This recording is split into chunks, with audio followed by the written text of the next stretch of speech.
Graça e paz, irmãos. É um prazer estar aqui e compartilhar a palavra de Deus com os irmãos. A última reunião que eu vim aqui, no mês de dezembro, foi quando o pastor Jorge fez suas confissões, contou algumas virtudes e algumas insuficiências. Eu não lembro mais de nenhuma virtude que ele contou, mas os pecados que ele contou aqui, não consigo esquecer. Não consigo esquecer. Mas confesso que eu saí daqui pensando nos meus. Pensando nos meus. Primeiro livro da Bíblia, primeiro versículo da Bíblia. Como é que se diz lá? Vamos ficar em pé, irmãos? Vamos ficar todos em pé. Amém. Primeiro versículo diz assim: no princípio, criou Deus os céus e a terra. Novamente. No princípio, criou Deus os céus e a terra. Pai, nós ouvimos nesta manhã a Tua serva encher nosso coração com Tua presença. Como foi bom, Senhor. E mais uma vez, Tua palavra foi aberta nesta hora. Dá-nos a graça de ouvir a Tua voz por Tua palavra.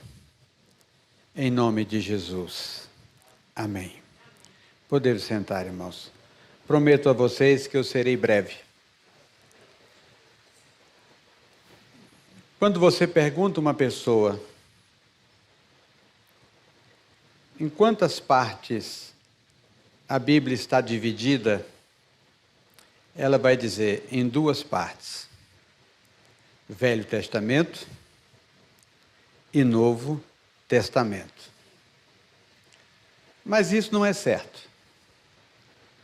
Os homens colocaram lá na Bíblia, no início, antes do livro de Gênesis, escrito assim, Antigo Testamento. E antes de Mateus, escreveram Novo Testamento. Mas isso é errado. Isso não consta no texto original. Mas quem fez isso, naturalmente, tinha um desejo, talvez, pedagógico, para a gente entender as Escrituras. Mas o Antigo Testamento, que é a primeira aliança, começa em Êxodo 19 e 20, no Monte Sinai. É ali que começa a primeira aliança. A segunda aliança, ela começa lá em Lucas 22, Mateus 22, quando Jesus celebra a primeira ceia. Ele levanta o cálice e diz o quê? Esta é o quê? A nova aliança. Então a Bíblia não é dividida em primeira aliança e segunda aliança. É um livro só. Mas se eu fosse dividir a Bíblia, eu dividiria a Bíblia em três partes. Eu quero chamar a atenção de vocês para isso. A primeira parte, Gênesis 1 e 2. A segunda parte, Gênesis 3 a Apocalipse 20. E a terceira parte, Apocalipse 21 e 22. Talvez aqui esteja, de fato, a verdadeira divisão da Bíblia. O que é Gênesis 1 e 2? O texto começa dizendo assim: Deus, no princípio, criou os céus e a terra. O mundo que Deus criou, perfeito, e nesse mundo não havia pecado. Era um mundo sem pecado. E tudo que Deus fez, fez perfeito. Aí Deus criou o homem, perfeito. E Deus falava com o homem todos os dias. na viração da tarde. Que hora é a viração da tarde? Seria 1h da tarde? Seria no entardecer? Não sei que hora que a tarde vira. Eu acho que só vira a tarde para mim quando eu almoço, que eu começo a dar boa tarde. Enquanto não almoço, eu dou o quê? Bom dia. Mas o Senhor vinha falar com o homem. E como é que Deus falava com o homem? Ele falava por uma nuvem, por uma chama. Ele falava com o homem por um fogo. Como é que Deus falava com Adão? O que acontece, irmãos, é que nós, que vivemos hoje na segunda parte da Bíblia, que tivemos nossa mente que foi corrompida pelo pecado e nós experimentamos o pecado e temos a carne, embora nascemos de novo, nós não temos capacidade de compreender na sua essência como era a vida no capítulo 1 e capítulo 2 de Gênesis. A gente sabe muito pouco de como era a vida ali.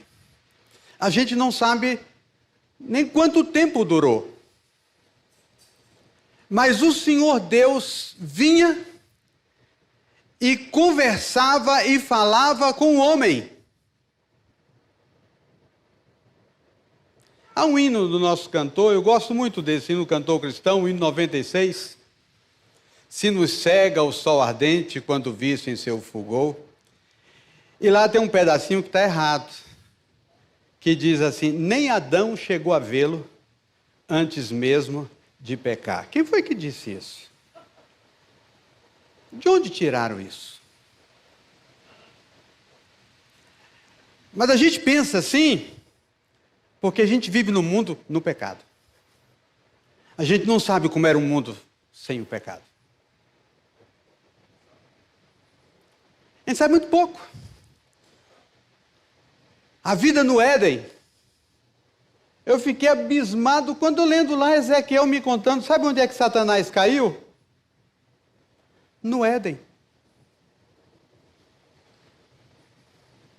Caiu no Éden. Ezequiel 28.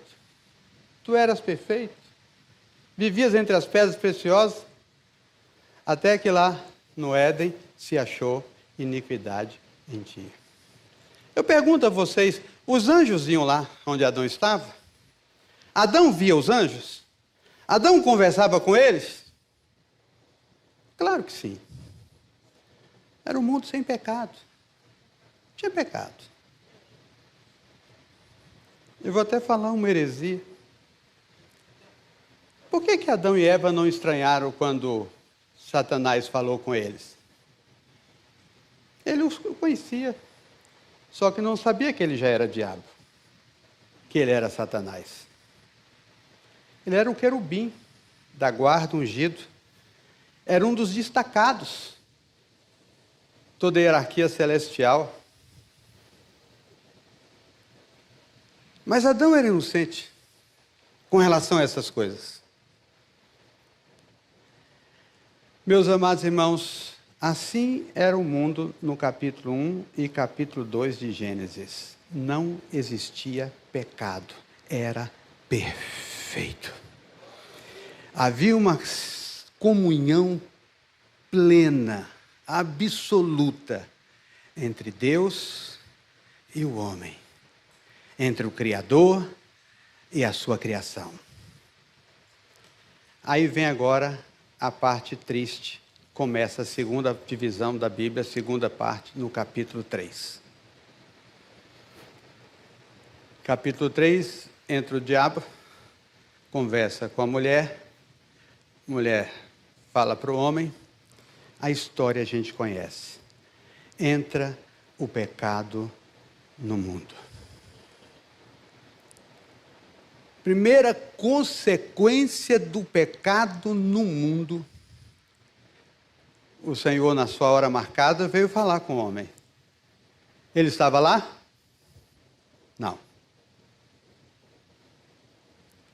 Quando Deus foi encontrar com o homem no lugar que ele o encontrava sempre, o homem não estava lá. E por que o homem não estava lá? Por causa do pecado. E o que o pecado fez? Levou o homem a se afastar e a se esconder. Aí Deus pergunta: onde você está? Deus sabia onde Adão estava? Já sabia tudo o que havia acontecido? Mas por que ele fez essa pergunta? Ele deu uma chance.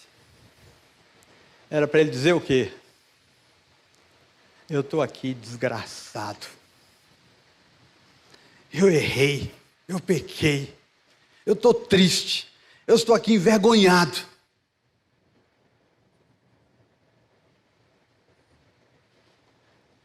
Mas ele, Senhor, eu me escondi, porque eu estava nu.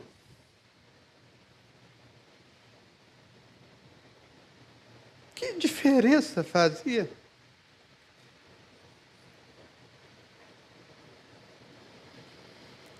Parece que ali nasce a primeira desculpa para o pecado.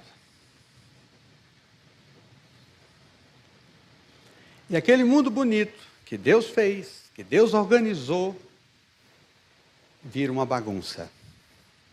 E ele só vai bagunçando cada vez mais. 12 séculos mais ou menos depois, Deus já quis destruir tudo.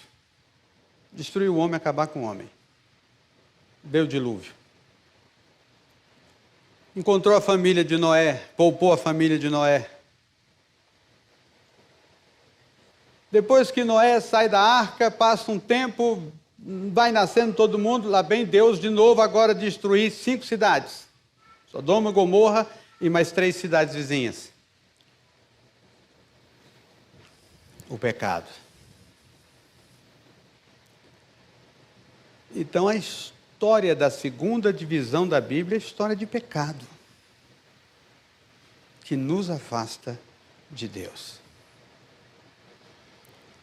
Mas Deus, na sua bondade, Deus, na sua misericórdia, teve compaixão de nós.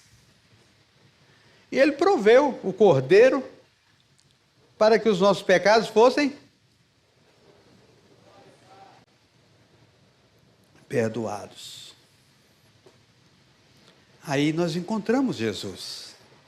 Aí nós somos salvos. Nascemos de novo. Somos agora uma nova geração, uma raça eleita.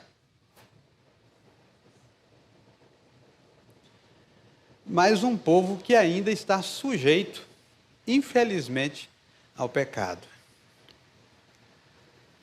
Bom, nos lugares que Satanás mais fala com os crentes é através do púlpito.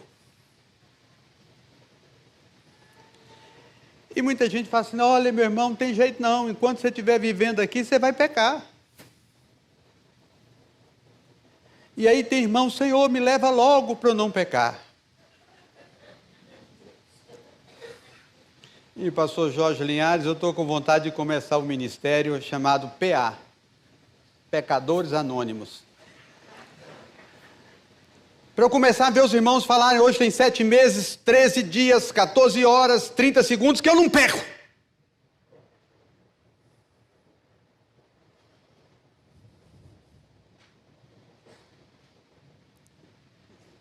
E o pecado trouxe uma bagunça.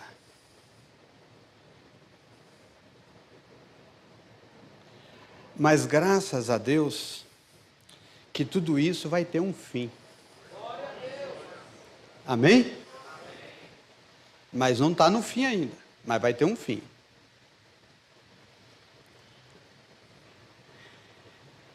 E a gente lê lá no Apocalipse no capítulo 20, quando termina essa segunda parte da Bíblia, que o Senhor, no seu juízo, julga tudo, pega Satanás, o falso profeta, a besta, o inferno, a morte e os seguidores da besta e jogam todos no lago de fogo. E ó,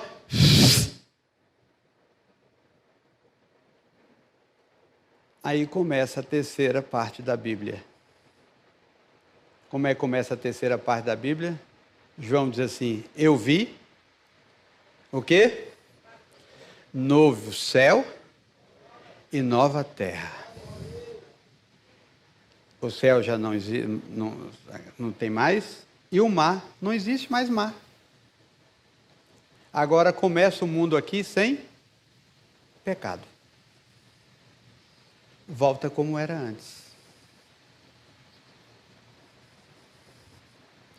O mundo sem pecados. Interessante que na Bíblia, os 2 primeiros capítulos e os 2 últimos capítulos não tem pecado.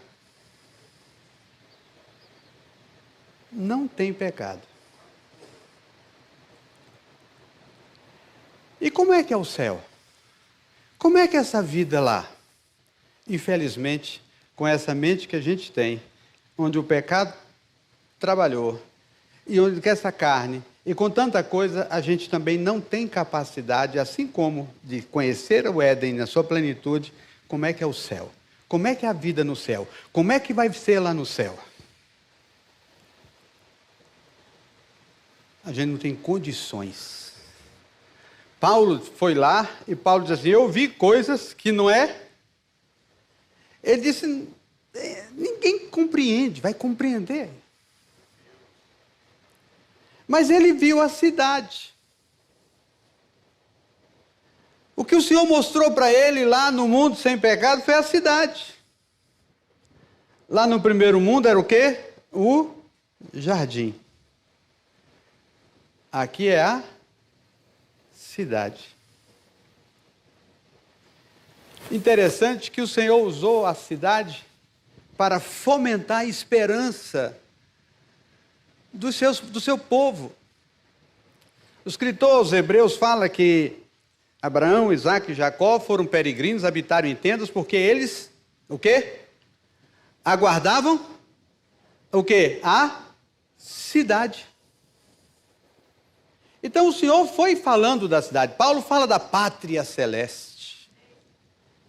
Aquela que a gente canta no 481. Na praia áurea perenal do lindo lar celestial. Ó bela terra de esplendor. O que a gente sabe da cidade? A gente sabe muito pouco. Ah, eu vou morar nas ruas de ouro com Jesus. Onde é que está escrito isso? O anjo diz assim: vem que eu vou te mostrar a noiva. Aí ele disse: o anjo me transportou e me levou a um alto monte e me mostrou o quê? A cidade. O anjo saiu para mostrar o quê? A noiva. E mostrou o quê? Por que ele saiu para mostrar a noiva e mostrou a cidade? Porque a cidade é a noiva. É o tabernáculo, é o santuário das moradas do Altíssimo. A cidade tem a mesma largura, o mesmo comprimento e a mesma altura. É um cubo. Você vai morar numa cidade que é um cubo? Qual andar que você vai morar? Se ela tem a mesma altura, a mesma largura e o mesmo comprimento. Mas quem é o cubo é o Santo dos Santos que Salomão construiu lá no templo. Tem a mesma largura, o mesmo comprimento e a mesma altura. A gente não sabe muito como é que vai ser a vida lá. Mas é um mundo sem pecado. Agora, nós vivemos nessa segunda parte, nós vivemos no mundo no pecado. E é aqui que eu quero chamar a nossa atenção.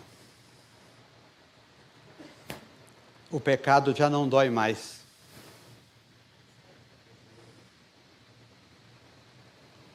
O pecado já não incomoda mais a igreja. Nós, pastores, nos divorciamos, casamos 1, 2, 3 vezes, não tem mais problema. Continuamos pastores.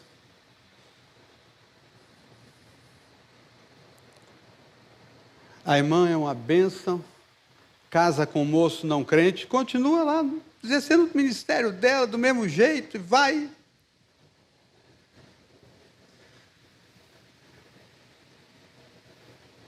Os moços, com um jeitinho todo, trejeito, aquela coisa toda.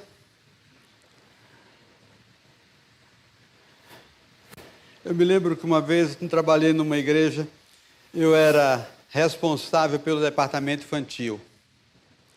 Aí vinha um rapaz, pastor, eu quero trabalhar no ministério infantil. Falei, vamos conversar. Você é? Não, pastor, de jeito nenhum. Já foi? Antes de eu ser crente, já. Então você não vai trabalhar no ministério infantil. Você vai trabalhar com os varões acima de 80 anos. Até você virar um varão.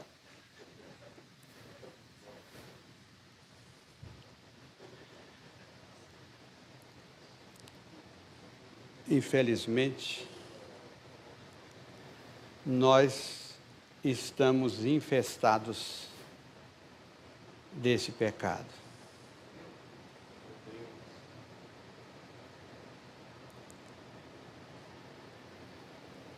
A gente já não lida mais com as coisas, com o pecado. O pecado. Eu fiquei tão feliz quando eu vi a Daniela pregar, a pastora Daniela. Você é linda, minha irmã.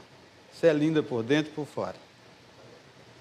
Você contando a sua infância, eu chorei, porque eu passei por isso.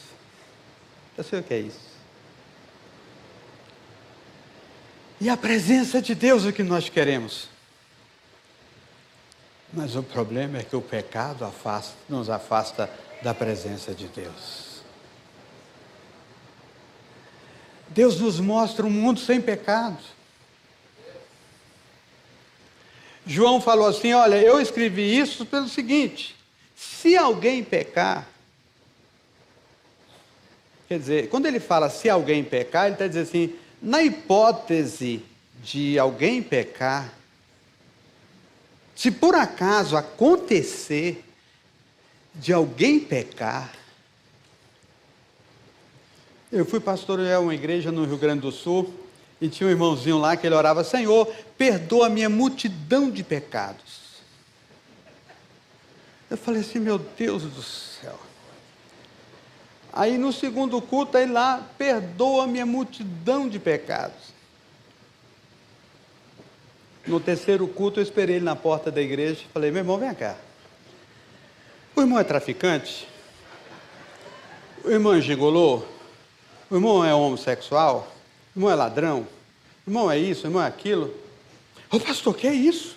Eu sou membro aqui da igreja. Eu falei, não, porque tem 3 dias que eu só vejo você pedindo perdão por uma multidão de pecados. Eu não estou entendendo isso.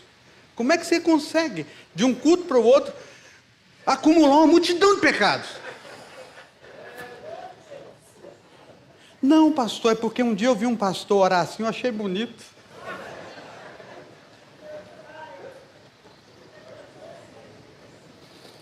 E eu estou lá, chorando, clamando pela presença.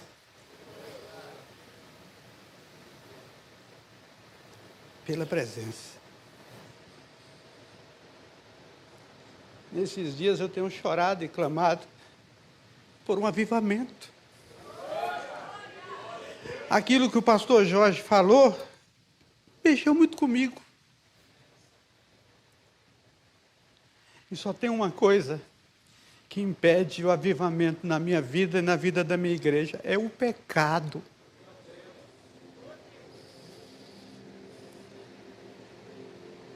A mensagem bíblica, na segunda parte da Bíblia, é arrependimento.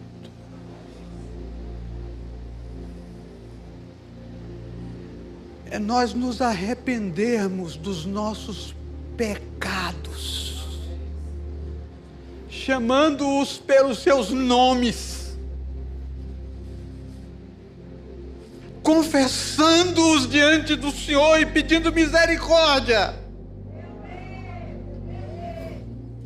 Esses dias eu estava lá na igreja orando,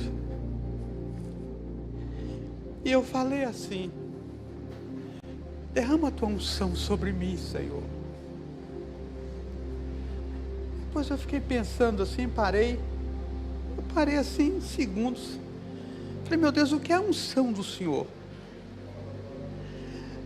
A limpeza, a pureza, a beleza, que é esta unção.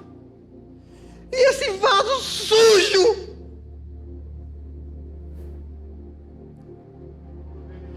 Eu falei, Senhor, lava-me de minha iniquidade, purifica-me do meu pecado. O vaso tem que ser limpo. O Senhor disse assim: fala aos filhos de Israel que todos eles têm que ter um pauzinho, que quando eles forem na areia, que lá não era no mato, não tinha mato, quando eles forem lá aos pés, eles cavarem um buraco e enterrarem. Por que Deus mandou fazer isso? Aí você fala, imagina o cólera, quantas doenças iam acontecer. Isso também, Roberto. Mas o Senhor falou assim: pois quando eu visitar o arraial, Ele diz, quando eu visitar o arraial, Ele quer o arraial limpo. Ele diz, quando eu visitar o arraial.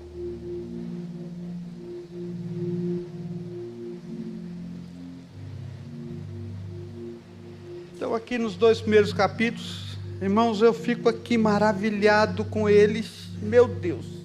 E os 2 últimos, maravilhados com eles também. Mas nós estamos aqui entre Gênesis 3 e Apocalipse 20.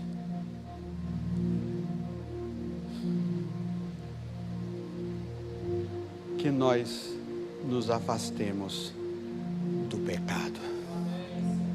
Porque o problema da igreja foi, é e sempre será o pecado. O pecado. Que Deus nos abençoe. Em nome de Jesus.